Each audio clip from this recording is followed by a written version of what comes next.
fields its way toward the Earth right now. It'll come by first in 2029, and we'll see it up there. It'll be closer than our satellites, a thing the size of the Rose Bowl hurtling through the air. And then it comes again in 2036, and that's when it may get interesting. The debate over just how close it'll get is sparking some serious debate between Russian scientists and American scientists. Here's a satellite picture of the thing. This is from, well, with this and, this tells you nothing. But see it there? I don't know, that circly thing in the middle maybe? This was from 2004. It doesn't look very intimidating here. Both sides seem to agree that in 3 decades, the asteroid will fly very close to Earth. But Russian scientists warn that our planet's gravity could change the asteroid's path and set it on a collision course. NASA scientists say there is a minuscule, little bitty chance of that happening. 1 in 250,000. Better than winning the lotto, and somebody will. Joining us now, Michio Kaku. He's a theoretical physics professor at City University of New York, CUNY. He's also the author of Physics of the Future, and a new book coming out in about a month, and we'll tell you about that in about a month. So, good to see you. 2029, it flies by underneath the satellites. That's right. Mark it on your calendar. Friday the 13th, April 2036. The that's big the one. second pass. On the second pass, right. The first pass, like you said, it comes right underneath our satellites. You can actually see it whizzing right overhead. Wow. And on the second pass, it might actually be a nation buster. It'll take out Germany. It'll take out France, England. Not England. Or the entire northeast of the United States. Careful. It'll hit with a force of 100,000 Hiroshima bombs. Really? If it hits. If it hits, right. It's a catastrophe beyond human comprehension. And the head of the Russian Space Agency has said that the Russian scientists should think of some ways of deflecting it or handling this menace in 2036. What are we going to do? Shoot it with a laser? Well, everyone thinks we'll send Bruce Willis out there with the space shuttle. But the space shuttle can't even reach outer space. We're phasing it out, and the space shuttle only spins wheels around the planet Earth. It cannot even go to deep space. We need a new booster rocket to take us out there. Maybe China will build us one. Maybe, and then we have to nudge it out of the way. The farther it is, the easier it is to push it out with rockets so it'll miss the planet Earth. But it's something that we have to take seriously. This is the first major threat from a giant meteor or asteroid. Were it to hit us, do we know what it would do to our rotation around the sun and the spinning on the axis? Well, it will definitely affect the rotation of the Earth as it goes around the sun. The immediate impact would be a gigantic shock wave going out maybe 50 to 100 miles, then firestorms going out to hundreds of miles beyond that. Firestorms. And then meteorites raining back down on the planet Earth. So the devastation would be on the order of 500 to 1,000 miles. Think of a bullseye containing half the United States. That's the potential impact. And again, it's a very tiny probability, but we're watching it very carefully. Because the thinking among some of these Russian scientists is that the first time it passes, the gravitational pull of the Earth could pull it closer, and then on the second pass in 2036, the wild card is also the atmospheric disturbances. It's going to come right to the outskirts of our own atmosphere. Friction is going to take place, and that's unpredictable. We simply don't know how it's going to react as it whizzes through the atmosphere of the Earth, and that could affect a second pass. And that's why we're keeping our fingers crossed in 2036. 2 sets of fingers crossed. But isn't the world ending in 2012? The Mayan calendar seems to indicate. Well, if you look at the Mayan calendar, it actually says that it's cyclical, and we could be witnessing a rebirth. We should be celebrating then. And personally, I hope to be around in 2013. So don't sell the store, don't get divorced, don't ruin your life in 2012. All right, I'm sure some people will. News from the future. 2012 is going to be weird. It's great to see you. I'll see you in a month for that new book, right? Right, Physics of the Future, about the next 50 to 100 years. I can't wait. Interviewed 300 times. Now, here's the asteroid story. An asteroid the size of the Rose Bowl, more than 1,000 feet across, fields its way toward the Earth right now. It'll come by first in 2029, and we'll see it up there. It'll be closer than our satellites, a thing the size of the Rose Bowl hurtling through the air. And then it comes again in 2036, and that's when it may get interesting. The debate over just how close it'll get is sparking some serious debate between Russian scientists and American scientists. Here's a satellite picture of the thing. This is from, with this and, this tells you nothing. But see it there? I don't know. The size of the Rose Bowl, more than 1,000 feet across, fields its way toward the Earth right now. It'll come by first in 2029, and we'll see it up there. It'll be closer than our satellites, a thing the size of the Rose Bowl hurtling through the air. And then it comes again in 2036, and that's when it may get interesting. The debate over just how close it'll get is sparking some serious debate between Russian scientists and American scientists. Here's a satellite picture of the thing. This is from, with this and, this tells you nothing. But see it there? I don't know, that circly thing in the middle maybe? This was from 2004. It doesn't look very intimidating here. Both sides seem to agree that in 3 decades, the asteroid...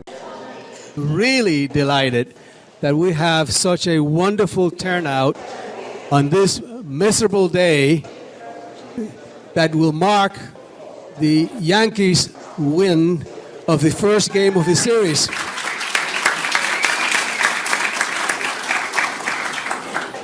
For those of you who are new to the event, let me tell you a little bit about the presidential lecture series. We started this series in the year 2001, and the purpose of the lecture series is to showcase the tremendous talent of the faculty of the City University of New York. And the formula is very simple. In the fall semester, we invite one of the distinguished professors of the City University of New York or some national figure that has something to do with the City University of New York.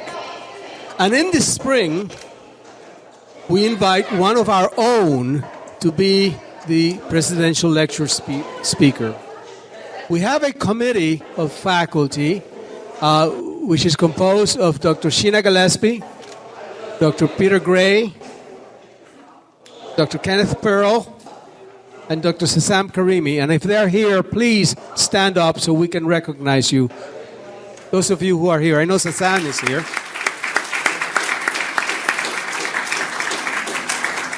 These are the individuals who bear the brunt of the consequences of asking the wrong speaker to come and speak to you. But they haven't missed yet. And frankly, I think that today we have one of the most popular, the first time that we have a television star among our midst, and the first time, well, maybe not the first time, because every academic senate you have one of those, but the first time we have one of the recognized 100 brightest people in New York City by New York Magazine. This is Professor Kaku, who is distinguished professor at City College, and he is a theoretical physicist and the Henry Samat Professor at the City College of New York and the Graduate Center of the City University of New York. He has taught for over 30 years, and he's a graduate of Community College of Harvard. You got it now, right? And now he's at the Harvard of Community Colleges, Queensboro, and he's earned his doctorate, obviously in physics, from the University of California at Berkeley. He's one of the founders of the string field theory. Now, you know about string theory.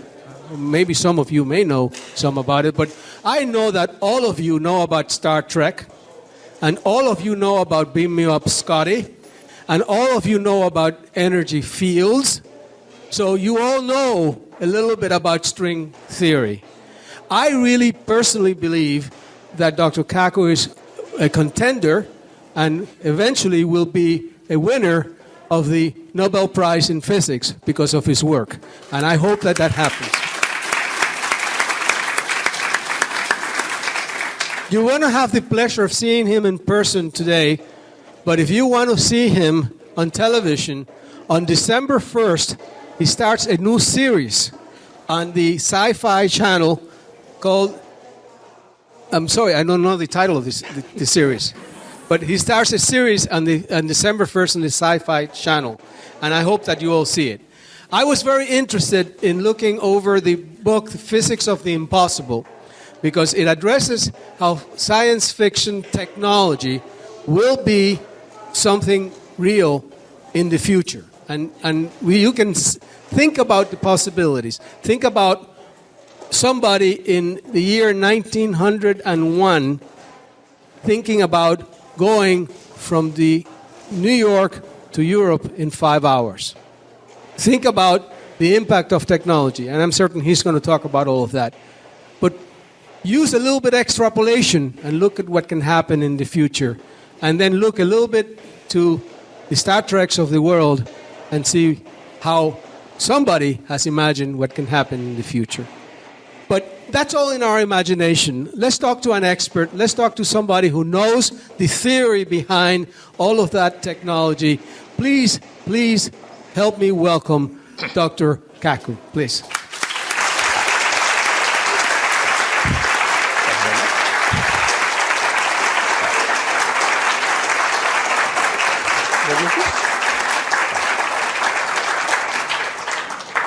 Thank you very much. After such a great introduction, I can't wait to hear the speaker myself. Let me also say I have an admission to make. I have to confess that, New York Magazine voted me as one of the most 100 smartest people in New York. However, in all fairness, I have to say that Madonna also made that same list. So, how accurate could that list be? Now today I'm going to talk about the future, 20, 30, 40 years into the future. I've had the privilege to interview 300 of the world's top scientists. Now I'm a physicist. We're the ones who invented the laser. We invented the transistor. We created the electronic computer. We created television, radio, microwaves, MRI. We created the internet. We wrote the World Wide Web. And whenever we create something, we predict how our creation is going to proliferate through society. When we helped to invent the internet, one physicist made a prediction.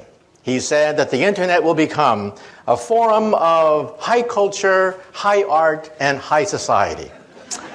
Well, today we know that 5% of the internet is pornography. But that's because teenage boys log on to the internet, not anyone here. Just wait till the grandmas and grandpas log on to the internet. Then 50% of the internet will be pornography. Let me also say that when I was just a little bit younger than you guys, I was fascinated by physics. For me, physics was the way to go. So when I was in high school, I went into my mom and I said, "Mom, can I have permission to build an atom smasher in the garage?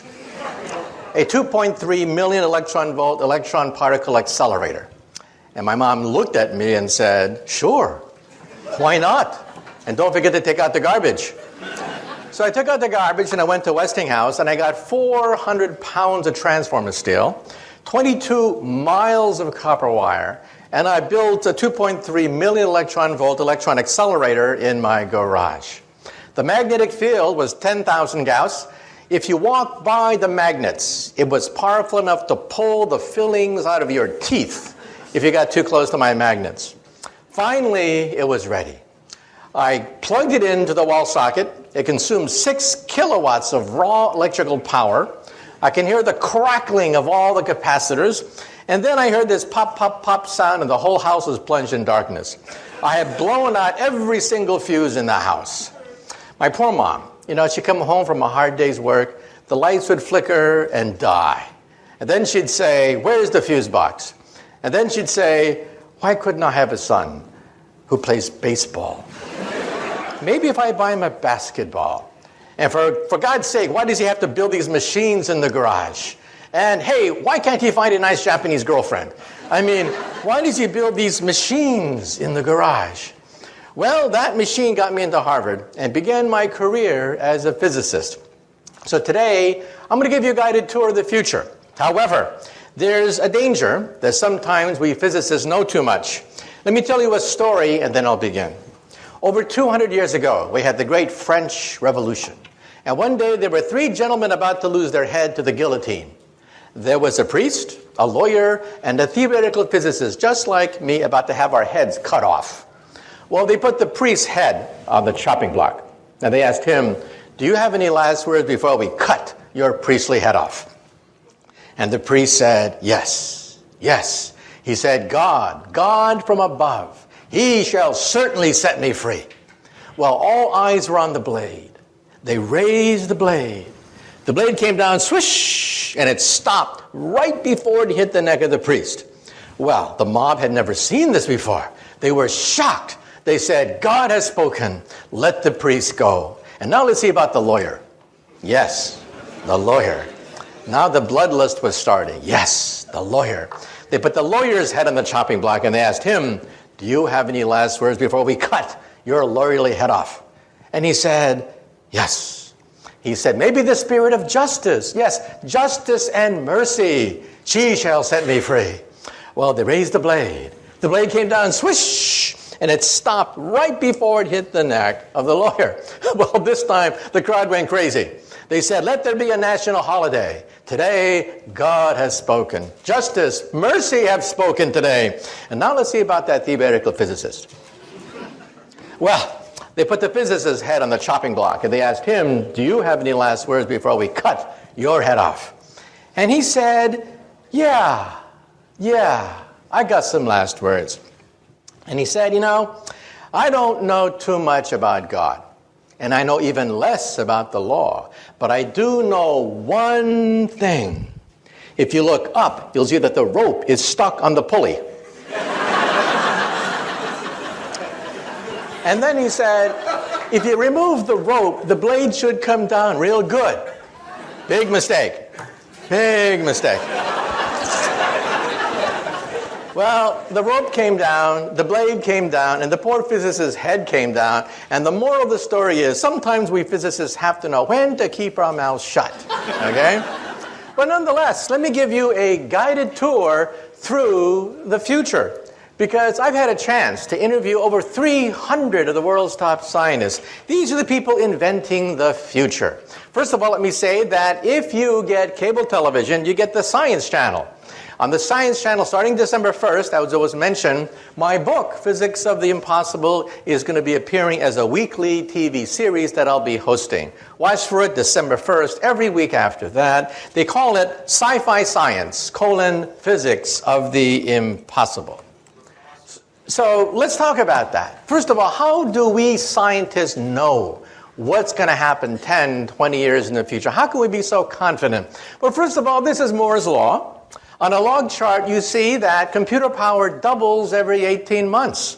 Now, what does that mean? This means that when you get a birthday card in the mail, you open it up, and there's a chip in it. And the chip sings, "Happy birthday to you." Well, that chip has more computer power than all the Allied forces of 1945.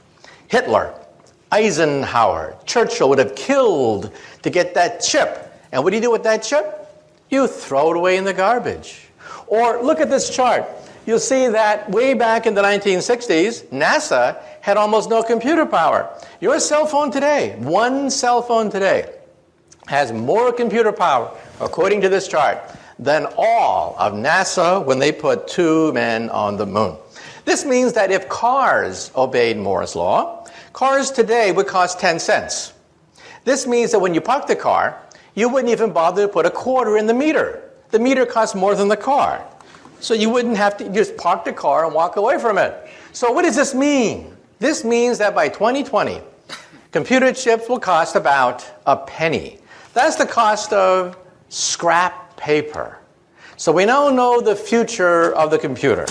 The future of the computer will be everywhere and nowhere. Hidden in the walls, hidden in the fabric of our life, just like electricity is. Everywhere and nowhere. And this is the internet. We wrote the World Wide Web. The World Wide Web was written by a physicist to keep track of subatomic particles. And you can see here that the internet corresponds to prosperity. Where there is the internet, there's prosperity, there's commerce, science, finance. Where there's no internet, there's poverty. So one thing that we physicists do is we create something and then we simply give it away for free. So how will you communicate with the internet in the future? These are glasses that have full internet capability. You can download any website, any movie, do emails from these things, and they will also recognize people's faces. How many times have you bumped into somebody on the street and you say to yourself, "Who is this person?" Jim, John, Jake, I know this person. In the future, your glasses will say, "It's Jim, stupid." Remember? You met him last week. Do you want to see his entire biography for you in your glasses? And let's say you're at a cocktail party. You're looking for a job, and you don't know who the heavy hitters are. In the future, you will know exactly who to suck up to at any cocktail party. Well, let's say you don't want to look like a refugee from Star Trek. In the future, glasses will be fashionable with full internet capability.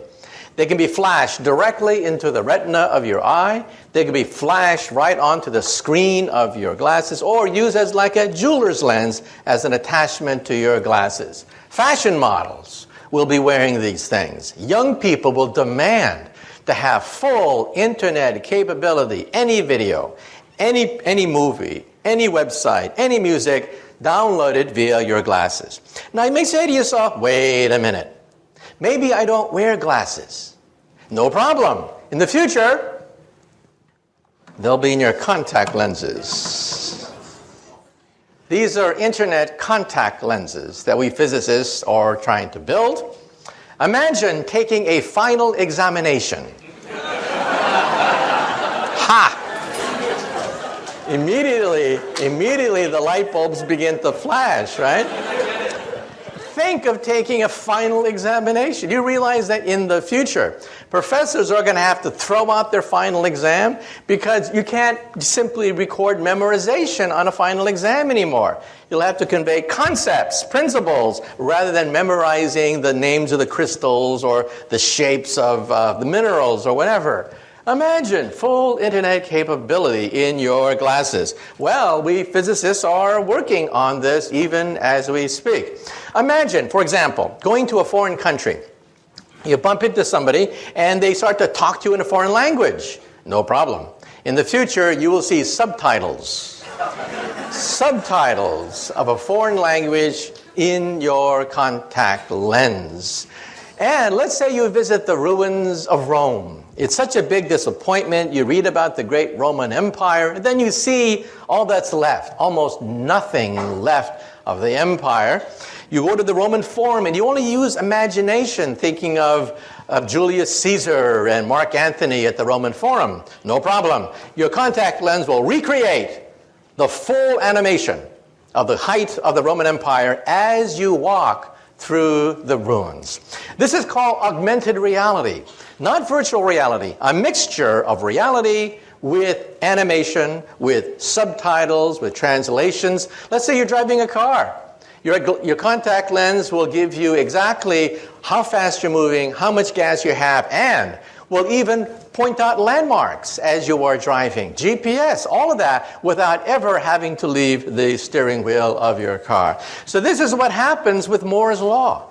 That computer chips will cost a penny, like electricity. They'll be everywhere and nowhere. When you walk into a room today, what do? You look for the light switch, right? The first thing you do is you look for the light switch. You assume the walls have electricity, even though it's invisible. In the future, when you walk into the room, the first thing you will do is look for the internet portal.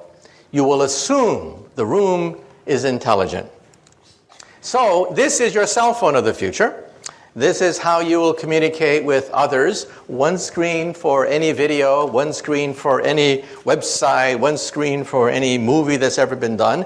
You'll access the entire database of the planet Earth almost for free. And let's say you have a BlackBerry. You know how tiny that BlackBerry's a typewriter is? Well, in the future, we'll have e-paper. You'll simply scroll out paper, which is intelligent, and you'll type on that sheet of paper. So your cell phone is an entire PC. In fact, it has more power than a supercomputer of today. In fact, wallpaper will be so cheap that when you put up wallpaper, it'll be intelligent. Wallpaper will be as intelligent as your computer today. This is your living room of the future. This is how you will communicate with people. Let's say you're on a college campus, and let's say it's Friday night, and you do not have a date. We all know what you do. You get stone drunk. In the future, you'll go up to the wall screen, and you'll say, "Mirror, mirror on the wall, who's available tonight?" The wall screen will then contact all the other wall screens that are out there. The wall screen knows exactly the kind of person you like, physical characteristics, age, whatever, and hook you up to whoever else is looking at their magic mirror and saying, "Mirror, mirror on the wall." Then you'll go out and have some fun, come back to your apartment, and then you want to see a movie. So you'll say to the wall screen, "Mirror, mirror on the wall, we want to see Casablanca, except remove Humphrey Bogart's face and put my face instead. And remove Ingrid Bergman's face and put my date's face instead." Now, some people are a little bit afraid of this, but realize that when the internet was first created by we physicists, it was male, it was hierarchical, it was to dominate over the Soviet Union. Why did the Pentagon give us millions of dollars to create the internet? It wasn't so that you could email your friends. That's not why we physicists created the internet. It was created to dominate a nuclear war with Russia so we can communicate and rebuild America after New York City is in ruins, Los Angeles, Chicago are vaporized. That's how we're going to recreate America after World War III. Today, the internet is female. 51% of the users of the internet are women, and they use it to touch people. That's what it's all about. Technology looks frightening when you don't know it. But then you realize the whole purpose of the technology is to be female, to touch people, make contact with people. So the internet has flipped from being a war-fighting device to be a device that allows you to communicate to all your friends. That dog, for example, on the left, is a cyber dog. It doesn't really exist. It babysits your kids, runs, barks. That dog does everything except pee on your carpet. Let's say it's Thanksgiving time and you're lonely because one son's in Australia, another one's in Russia. We're putting chips everywhere. Chips are going into toys now. Toys are becoming intelligent. This is causing a problem for the English language. A contradiction in terms called smart Barbie dolls. Another contradiction in terms is Microsoft Works. That is also a contradiction in terms. So again, any technology looks frightening when you first see it, and then you realize, hey, the whole purpose of this technology is to touch someone, to reach out and to touch people. This is your office of the future. Today, of course, your office is built around the PC, but why should that be? The PC of the future will disappear. The future of the computer is to disappear. Electricity has disappeared. We no longer see electricity. Intelligence will also disappear into the fabric of our lives. These are scrap computers. This is your office of the future. You'll scribble on a sheet that has full word processing capability, paint capability, and then you'll throw it away. And as you go from room to room, the files move with you. Your files are more important than the computer. The computer only costs a few pennies, after all. In fact, when you go shopping, today you have a barcode whenever you buy something. In the future, instead of having a barcode, it'll have a chip. The chip will cost less than the barcode of the future. And so this is how you will move from office to car, car to home, home to office. The software follows you seamlessly everywhere you go. This is your cubicle of the future. This is how you will operate. And like I said before, if you don't like to be in a cubicle, you just talk to the wallpaper. The wallpaper is fully intelligent with a screen, what have you. This is the car of the future. I had a chance to drive this car. This car has no driver. It is a driverless car. These cars have now driven hundreds of miles in the Mojave Desert without a driver. GPS is the secret to allow this car to drive. And for the Discovery Channel, they put me in the driver's seat. I started to drive the car, and then I went like this. Try to drive like this next time. This means that traffic accidents could disappear from the English language. Traffic jams, traffic accidents could disappear as the cars literally drive themselves. And let's talk about health. Health is going to be turned upside down. First of all, when you go to the doctor, your doctor will be in your toilet. You'll go to the doctor 3 times a day. The doctor will analyze your body fluids, and it will tell you that you eat too much animal fat, too much salt, too much sugar in your diet. Isn't the future wonderful? Even your toilet will tell you that you have an unhealthy diet. Well, ladies and gentlemen, this could be the cure for cancer. Because today, if you feel something in your breast, it's too late. It's really too late. You have 10 billion cancer cells growing inside your breast. Surgery is required almost immediately. In the future, when you go to the toilet, your toilet will analyze proteins emitted from cancer colonies of maybe 100 cancer cells, not 10 billion, but 100, and tell you, oh, by the way, you'll have breast cancer in 10 years. Watch out, but no rush. And there'll be chips scattered throughout your bathroom, which will analyze DNA. How do we know this? Because my friends are building these chips. They're called DNA chips. Chips that allow you to scan DNA within a matter of minutes. So even as you're going to the bathroom, combing your hair, what have you, your bathroom is giving you a complete medical examination. And we now know that DNA is computer tape. Instead of zeros and ones, zeros and ones, zeros and ones, we have ATCG, ATCG. And we can read computer tape just like we read DNA. So how will we do it? Every time you blow in a glass, you leave DNA there. It will sample the DNA and scan for all your genes. I had my genome scanned. Most of my genes have been scanned, put on a CD-ROM, which I then showed to the camera. Realize that you will have this very soon. To have all your genes read today costs $50,000. Within a few years, it'll be down to $1,000. And perhaps in 10 years, it'll be maybe $100.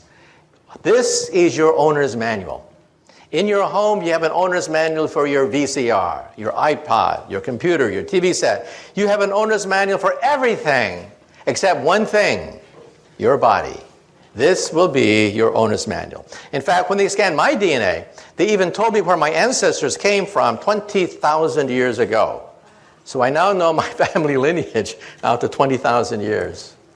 So what will it be like to go to the doctor's office? We will not only scan your DNA. If we find something wrong with an organ, we will replace it and grow another one.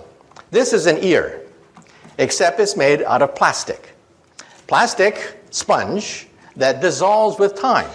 We take some cells from your ears, seed it into this ear, and it grows. It grows, leaving a perfect ear. Then the plastic dissolves with time because it is biodegradable. Here's bone on the left, ears on the right. Today, we can grow bone, blood, skin, cartilage. We can grow noses, ears, blood vessels, heart valves. The first bladder was grown 3 years ago. The first windpipe was grown just a few months ago. And we will grow the first liver perhaps in 5 more years. So for you alcoholics in the audience, there's hope. If you can hold on for 5 more years, you may be able to have your own liver. So let's now have the first DVD where we're now going to go into the hospital of the future. What it will be like if we can grow organs by seeding it with cells. What will it be like if surgery is done in 3 dimensions? So let's have the first video from the Discovery Channel, a program that I hosted called 2057, 50 years from now.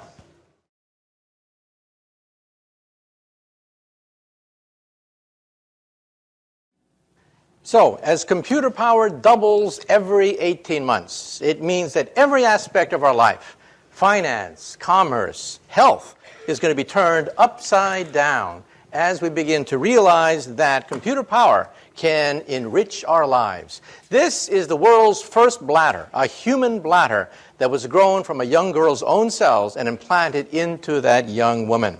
That was 3 years ago, a development at Wake Forest University where we taped changed history. And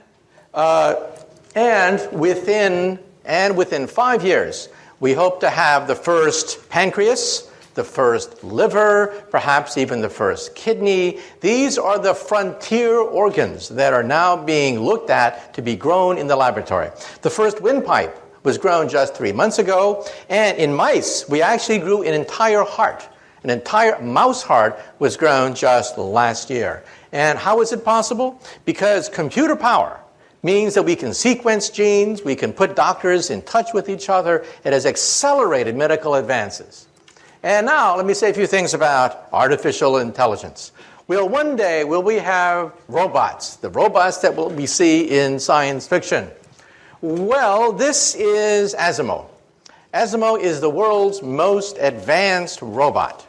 Asimo can run, Asimo can walk, climb up stairs, Asimo can dance. In fact, Asimo can dance better than me. I had a chance to meet Asimo, and the question is, how smart is our most advanced robot? And can these robots even have emotions so that we can bond with them? Let's have now the second video, where we will now go to Tokyo. We're now going to go to Tokyo and meet the world's most advanced robot. And the question is, well, one day, will they become smarter than us? Well, one day they put us in zoos and throw peanuts at us and make us dance behind bars? Well, let's conceive robots.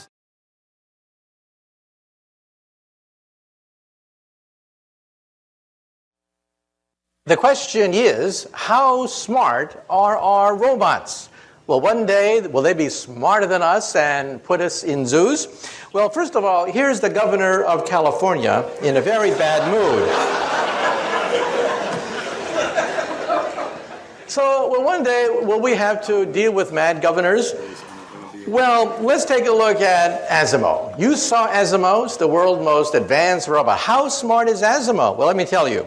Asimo is as smart as a cockroach, a retarded cockroach, a stupid, lobotomized, retarded cockroach.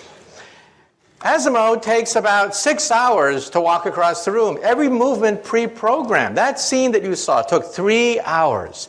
It took 3 hours for us to program every single move of that robot. So why is Japan spending so much time on these robots? Well, let me tell you a secret. Japan's population is the fastest aging population on Earth.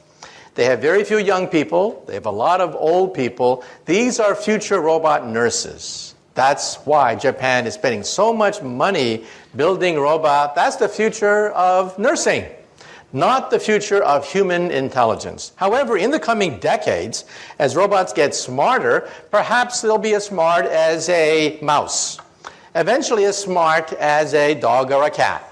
And then decades after that, maybe as smart as a monkey. At that point, I think we should put a chip in their brain to shut them off if they start to get murderous thoughts. But that's not for a while. That's decades into the future. We'll have plenty of warning.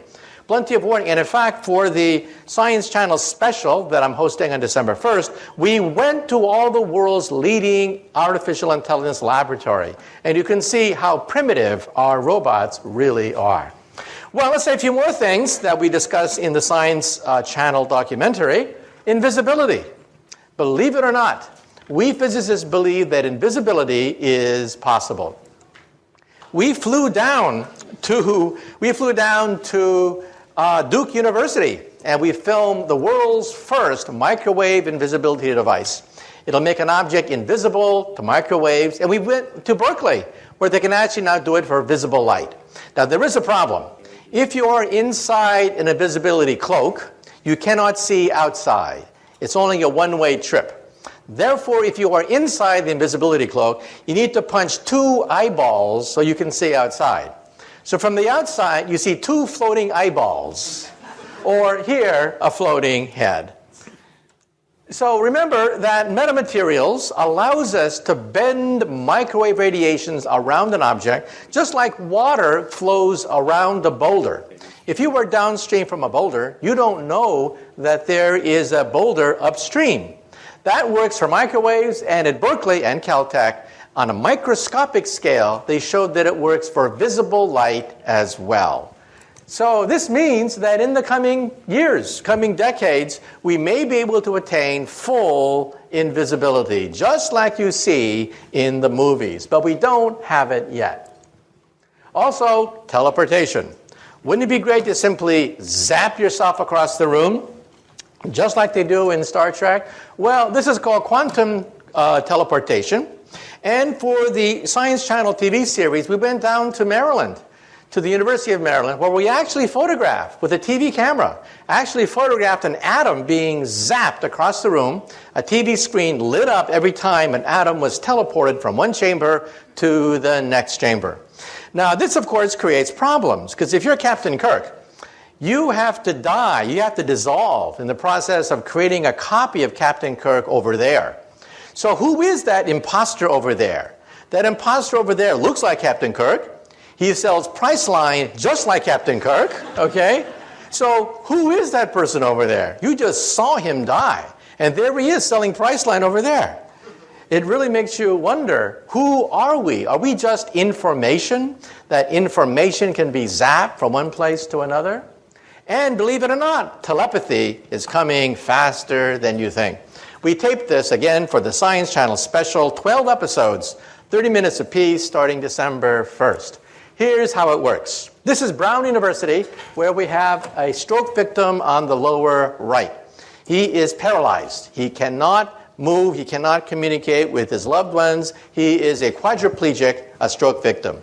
On the upper left is a chip. They put the chip in his brain, shown on the lower left. You can see the dot where the chip is placed. You hook up that chip to a laptop. That person, who is now totally paralyzed, can now read emails, surf the web, answer emails, do crossword puzzles, do everything you can do on a computer, except this person happens to be paralyzed. This means that in the future, you may want to simply communicate with the web by thinking about it. We can also use this technology, by the way. This is how it works, by the way. He's allowed to see the laptop. You see the connection on the right, an electrode that connects to a laptop computer, the world's first direct link between the human mind and a computer. And also in Japan, they have very tediously mapped images of the brain onto an MRI scan and had a computer recognize them. We can actually see the outlines now, the decoded outlines of an object that you are looking at with your eyeballs. This means that when you are asleep and are dreaming, we may be able to photograph some of the dreams that you have. This has already been done at Kyoto University, not with dreams, but with the person looking at an object. A computer decodes the images on an MRI scan. We can now recognize, the first thing that was done was a horseshoe. You can actually see the horseshoe, the person's horseshoe that he's looking at via an MRI scan. But in the article, it says that the next target is dreams. Maybe one day we'll be able to record your dreams. This is how it looks like. You have to put this thing on top of your head, but in the future, it may be invisible. It may be painless and invisible, and you'll be able to surf the web all by yourself. Also, we should also point out that we can actually use this for a lie detector test.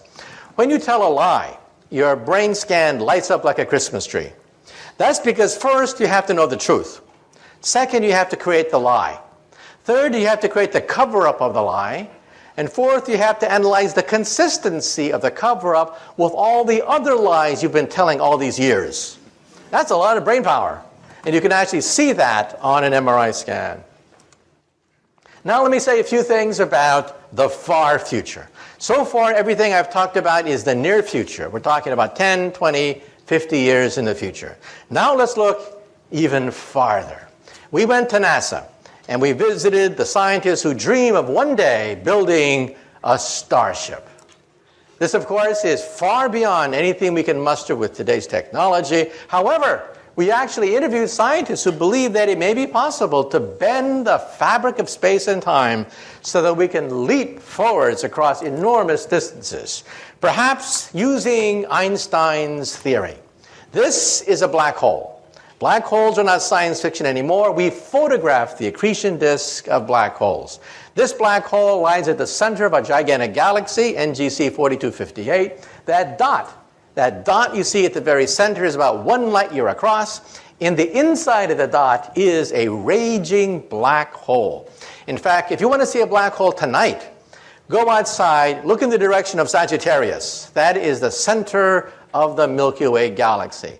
There's a black hole there, which in some sense lies at the center of our galaxy. So kids ask the question, if the moon goes around the earth goes around the sun, then what does the sun go around? Well, we know the answer to that. The sun goes around a black hole in the constellation Sagittarius at the center of the Milky Way galaxy. Now, if you look at that black hole, it's rather disappointing. Dust clouds obscure the galactic nuclei. If you could somehow remove the dust clouds, then you would see a fireball rise every night, perhaps rivaling the moon in brightness, with a raging black hole at the center. Unfortunately, dust clouds prevent us from seeing this huge fireball that by rights should be illuminating the night sky. And if you have wormholes, perhaps one day you may be able to even bend the fabric of time itself. This, of course, takes us into science fiction, but actually we do have a theory of time travel. Now, some of you may say to yourself, well, I've seen these time travel movies. I know what happens if you go backwards in time and meet your teenage mother before you're born, and your teenage mother falls in love with you. Well, you're in deep doo-doo if your teenage mother just fell in love with you before you are born. Now, if you think you're so smart, let me give you the mother of all time travel stories and see whether you can figure this out. Let's see whether you're smart enough to figure this one out. The year is 1945. A stranger comes in from the darkness carrying a baby girl that he leaves at an orphanage. Well, the nuns find this baby girl. They don't know where the baby girl came from. So the nuns call her Jane. And Jane grows up as an orphan, wondering, who is my mother? Who is my father? Well, when Jane is 17 years old, she's a beautiful young woman, and then she has her first boyfriend. A drifter comes drifting into her life, but it was not meant to be. They quarrel. She argues with her boyfriend, and it's a very sad story. First, she finds out that she's pregnant. Her boyfriend has left her. She's abandoned and pregnant. She's rushed to the hospital 9 months later. She delivers a beautiful baby girl, but somebody that night breaks open the window of the hospital, kidnaps Jane's baby girl, and leaves in the darkness. Well, it's even worse than this. Jane is bleeding very rapidly. She's going to die. The doctors have to perform an emergency experimental operation. They have to change Jane into Jim. Well, Jim wakes up the next day with this huge headache, and he's told the bad news. First, the boyfriend left her pregnant, somebody stole her baby, and now she's not even Jane anymore. She's Jim. Well, Jim grows up and becomes a barroom drunk. Every time someone says, who are you, Jim? Where did you come from? Who was your mother, your father? Well, finally, Jim one day is once again stone drunk at the bottom of a bar after a bar fight. But the bartender comes up to him and says, Jim, wake up. You see, I'm not really a bartender. I'm a time traveler. Come into my machine and let us find out who is this Jim/Jane. So they go back, way back into the past. So poor Jim, he doesn't quite know where he is in the past. But suddenly, he meets this beautiful 17-year-old girl. And it's love at first sight. But you know, it was not meant to be. They quarrel. And then Jim finds out that his girlfriend is pregnant. And then Jim says to himself, oh my God, history is repeating itself. This happened to me. Well, I'm going to make sure that my baby gets the best education possible. That night, 9 months later, Jim goes to the hospital, breaks open the window, kidnaps his own precious baby girl. And then Jim and his baby girl go back into the time machine. Again, way back into the past, until it is 1945. It is a dark and stormy night. Jim comes in from the darkness carrying his precious of this orphanage. Well, Jim finally gets it together. Jim says, I don't want to be a drunk all my life. I'm going to join the Time Traveler's Corps. So Jim has many heroic exploits in the annals of time. Now Jim is an old man. He says to himself, I've had a good life, but I want one final mission. For my last mission in time, I'm going to go backwards in time, put on a wig, to impersonate a bartender, to meet a certain barroom drunk who just got into a fist fight because someone said, who are you, Jim? Who is your mother? Your father? Now for 10 points, who can tell me? Who is Jim's mother? Father, son, daughter, granddaughter, grandfather, great-great-grandfather, in the back. Yeah, Jane is a family tree unto herself. Can you imagine a family get together and they get into a food fight and someone says, you did this to me. No, you did that to yourself, okay? Well, we physicists think about this. This is a wormhole. This is what I do professionally. I work in something called string theory. I'm the co-founder of string field theory. And we think that perhaps the fabric of space and time can be bent. In which case, perhaps you just may be able to go backwards in time. However, the energy necessary for this is the energy of a black hole. So this is not for us anytime soon. However, 150 years ago, there was a gentleman in England, a mathematician at Oxford University, who wrote the first book on wormholes. Who was this professor of mathematics at Oxford University? Does anyone know the name of this Oxford University professor? His name was Professor Charles Dodson. He could not write under his real name because he was an Oxford professor. So what did he create? A pseudonym, Lewis Carroll. This is the world's first representation of a wormhole in the English language, written by a distinguished professor of mathematics at Oxford University who wrote under a pen name, Lewis Carroll. In fact, Queen Victoria was so enchanted by Alice in Wonderland that she wrote Professor Dodson a letter. Queen Victoria said, please, please, please, give me your next book, which he did. It was a treatise on higher mathematics that he sent to Queen Victoria, okay? So now let's say a few things. Some people say that, well, if this is for the future, let's talk about the future, far future. When we physicists look in outer space, we don't look for little green men. When we look in outer space, we look for type 1, type 2, and type 3 civilizations. A type 1 civilization has the power of an entire planet. They are a planetary civilization. They harness the weather. They can play with thunderstorms. They play with hurricanes and volcanoes. That's type 1.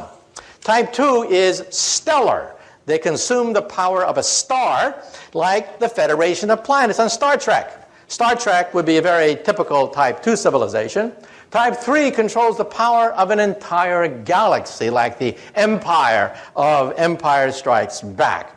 Once they had William Shatner on StarTrek.com, and he was answering all the questions of the Trekkies. The Trekkies would ask William Shatner questions like, what is the fourth dimension? What is antimatter? What is a black hole? And William Shatner was getting more and more frustrated. The people at StarTrek.com said, finally he got so frustrated, he pounded on the desk and he said, damn it, I'm an actor. I know nothing about Star Trek. About the fourth dimension, antimatter. Get a physicist. Ask me about Priceline. Anything. So they had me on later, and I had to answer all the questions of a Trekkie. Well, Star Trek is a type 2 civilization. They can barely harness the power of a star. This is type 1. A type 1 civilization is planetary. In about 100 years, we will be a type 1 civilization. What are we today? We are type 0. We don't even rate on this scale. We get our energy from dead plants, oil and coal. This is type 2. Type 2 is stellar. They control the power of a star. They are immortal. Nothing known to science can destroy a type 2 civilization. Even if their mother's star goes supernova, they can simply leave or just move the planet. And this is type 3, where they can actually play with black holes. I once gave this talk in London at the planetarium there, and a little boy comes up to me, about, age 10, real pest. He comes up to me and he yanks on my pants and he says, Professor, you're wrong. There's type 4. And then I looked down on this little 10-year-old boy and I said to him, shut up, kid. Why don't you go play in traffic? There's a nice intersection over there. And he wouldn't go away. He just kept yanking on my pants and he said, Professor, you're wrong. There's type 4. And I said, look, kid, there are planets, stars, and galaxies. That's it. So any advanced civilization would have to be planetary, stellar, or galactic. And he insisted, you're wrong. There's the power of the continuum. Now, any Star Trek fans out there? What civilization harnesses the power of the continuum? The Q. Very good. Now, if you did not understand what just transpired, get with the program. Get with the program, okay? It's on every Tuesday night. Get with the program, for God's sake, okay? So one day, will we be able to harness this fantastic power, the power of the 11th dimension? This is my domain. This is what I work on. I work on string theory. We're going to begin to test the string theory starting next month. Watch for it. End of November, beginning December, they're going to crank up the biggest machine of science ever created, the Large Hadron Collider. And we're going to be able to test the periphery of this theory starting next month outside Geneva, Switzerland. It'll take years, of course, to analyze the data. However, let me also say that when we look at the Earth from outer space, we see that the Earth sits in this gigantic bubble. You see, our Earth also radiates. We radiate radio and television for 50 years. Surrounding the Earth, there is a sphere, 50 light years in radius, expanding at the speed of television, containing our finest cultural archives, the noblest achievements of the human creative spirit, like I Love Lucy, Leave It to Beaver, and now joined by the immortal classics, Beavis and Butthead, Part 2, and Dumb and Dumber, Part 2. And any star within 50 light years of the Earth will pick up our cultural emissions, and they'll be convinced there is no intelligent life on the Earth. So anyway, let me now wind up. A few years ago, I spoke at the Einstein Centennial, a great honor, but my favorite Einstein joke is as follows. When Einstein was an old man, he was tired of giving the same talk over and over again. So one day his chauffeur came up to him and he said, "Professor, I'm a chauffeur, but I'm actually a part-time actor. I've memorized your talk. I've heard it so often. I've memorized it. So why don't we switch places? I will put on a mustache and a wig, and I'll be the great Einstein, and you can be my chauffeur and take a break." Well, Einstein loved the joke, so they switched places. So the chauffeur gave these talks all over the world, these fantastic talks with all the theatrical flourishes. Well, one day, a mathematician in the back asked a very difficult question. And then Einstein thought, oh, the game is up. But then the chauffeur said, "That question is so elementary that even my chauffeur here can answer it for you." Okay, thank you very much. Thank you very much. It's been a great audience. Thank you. Right. Thank you. Oh, yeah, thank you, question. Yeah. A few questions.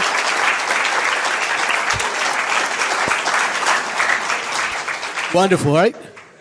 Really wonderful. Dr. Kaku will take 2 or 3 questions because the time is short. So, you have a question?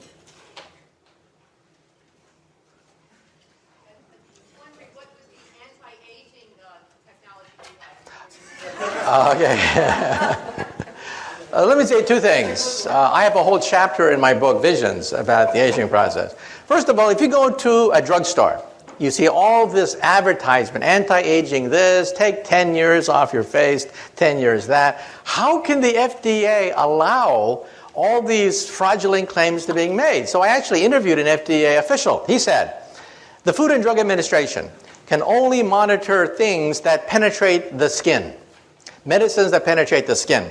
Anything that does not penetrate the skin, they cannot monitor. But then, if it doesn't penetrate the skin, it doesn't work. So in other words, you can only lie through your teeth as long as it doesn't work.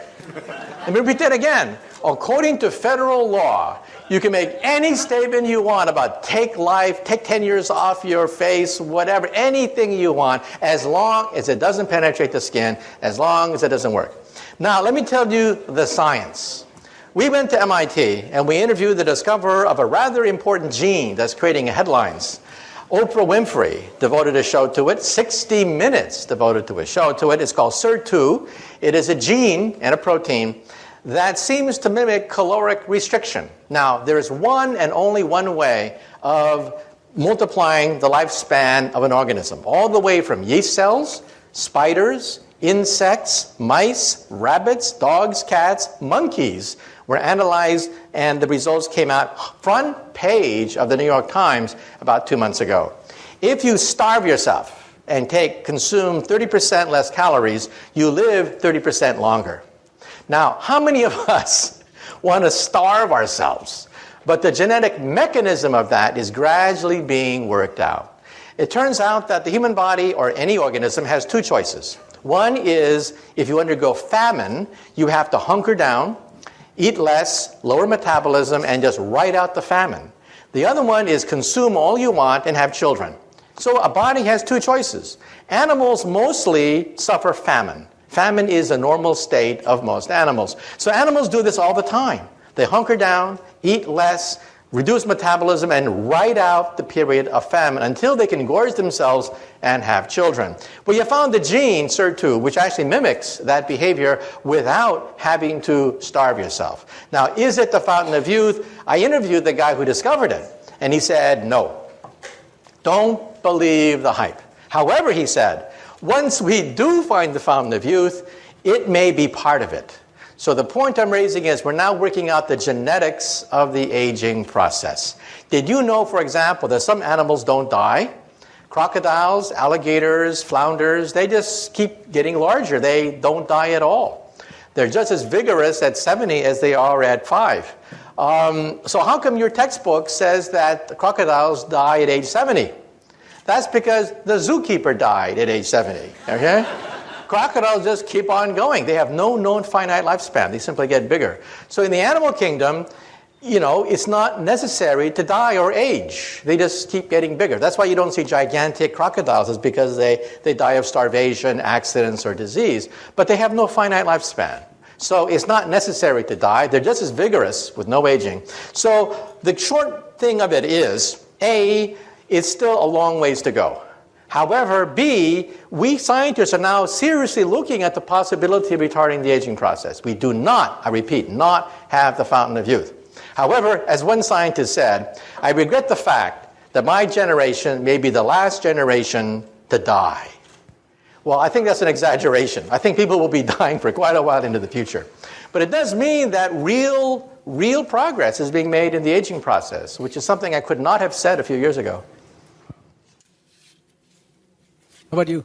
Your desire to prove Einstein's theory correct.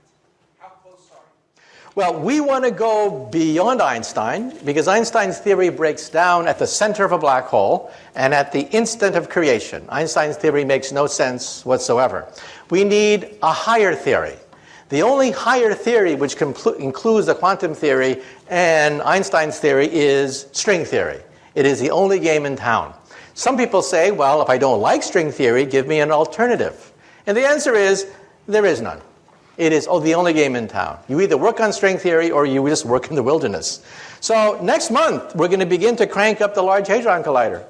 Now, the Large Hadron Collider will not eat up the Earth, as some people claim, because every day cosmic rays from Mother Nature rains radiation on the Earth more powerful than anything we can create with this pea shooter called the Large Hadron Collider. So we're going to begin to test the periphery of the theory. The theory itself is too difficult to test directly, but we hope to find indirect proofs by looking for what are called sparticles. Sparticles are superparticles, a new class of particles that we hope to create with the Large Hadron Collider. And again, it'll take a few years to analyze the data, but the machine will be cranked up next month. By the way, I just spoke in Texas last month, and the people in Texas know that they had the Super Collider to be built outside Dallas, Texas. The Super Collider was to be 3 times bigger than the Switzerland machine. So how come it's not based in the United States? How come we have this brain drain to Switzerland? Well, it's because in 1993, there were cost overruns on the Super Collider, and in the last day of hearings, a congressman asked a physicist in the last day of hearings, quote, "Will we find God with your machine?" On the last day of hearings. Everything hinged on this one answer. So the poor professor of physics said, "We will find the Higgs boson." At that point, you could hear all the jaws hit the floor of Congress. $11 billion for another goddamn subatomic particle. The vote was taken the next day, and our machine was canceled. And that's why we have this brain drain to Switzerland right now. Since then, we physicists have been replaying that question over and over and over again in our minds. How should we have answered that question? Well, I would have said this. I would have said God, by whatever signs or symbols you ascribe to the deity. This machine will take us as humanly possible to his or her greatest creation, Genesis. This is a Genesis machine.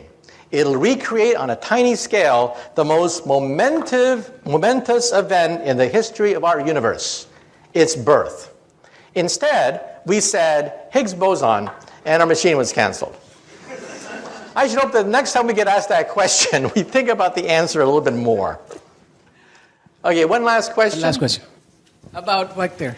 I'm curious about ethics, and I wonder if, you seem like a really smart person, but some of that technology you described at the beginning in the hands of some not so intelligent people seems like you can set up a big brother situation very quickly, like the doctor in my toilet and stuff like that. Okay, first of all, when people ask about 1984, I had a chance to go back to 1984, rereading it again when I was writing my book, Visions. And I realized something. The internet could have been a device like what happened in 1984. A device which monitors everything, knows everything. However, an event happened, and that is the Soviet Union broke up. The internet was a war-fighting machine. Secret, for the most part, devised by military scientists, used by physicists like myself. But after the breakup of the Soviet Union, The National Science Foundation did something rather momentous. They gave it away for free. For free, they gave it away. Today, it is impossible to recreate 1984 because the internet is everywhere. If the President of the United States were to try to ban the internet, the reaction would be laughter.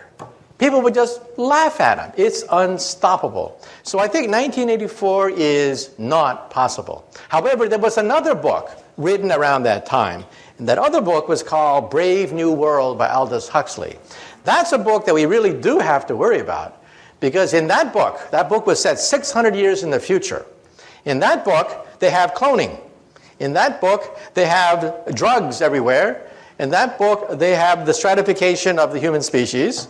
In that book, well, we have about 80% of that book today. Forget 600 years in the future.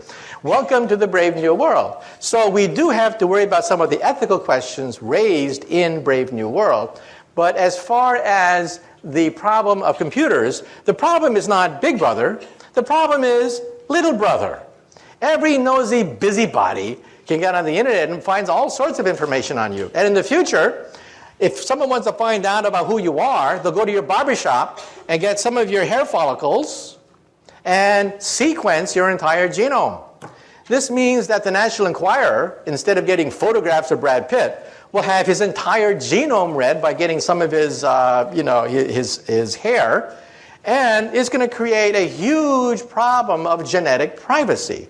Today, if you have a matchmaker, one of the principal purposes of a matchmaker is to look for hidden diseases inside your family tree. Well, in the future, all a matchmaker has to do is go to your barbershop and can find all sorts of genetic diseases inside your family tree. So genetic privacy is going to be a problem because DNA sequencing is so advanced, and it only costs a few $100 to analyze every single gene in your body. Okay, well, thank you very much. Thank you very much. It's been a great crowd. Thank you. Thank you.